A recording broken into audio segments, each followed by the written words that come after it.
направи стрекен ветото што Грција го постави спрема Македонија на самитот на НАТО во Букурешт за нејзиното членство во Алијансата. Ова за гласот на Америка на македонски јазик го изјави конгресменот од Њу Јорк Елиот Енгел во разговор со нашиот колега Јане Бојаджиевски.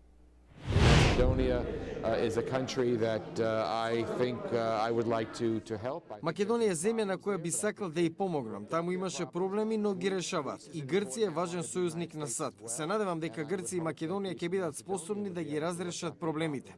Интеграцијата во НАТО е важна, рече конгресменот Енгел, посочувајќи на последните случувања на Кавказот и затегнатите односи меѓу Русија и Западот по грузиската епизода. Европската унија и НАТО имаат обврска кон демократските земји кои сакаат да бидат дел од европското семејство.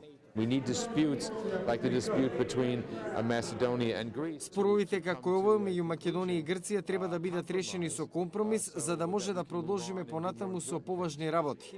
Прашам дали може да уследи промена на американската политика во однос на признавањето на уставното име на Република Македонија, без оглед на тоа дали иден председател на САД ќе биде републиканецот Џон Маккејн или демократот Барак Обама. Енгел одговори.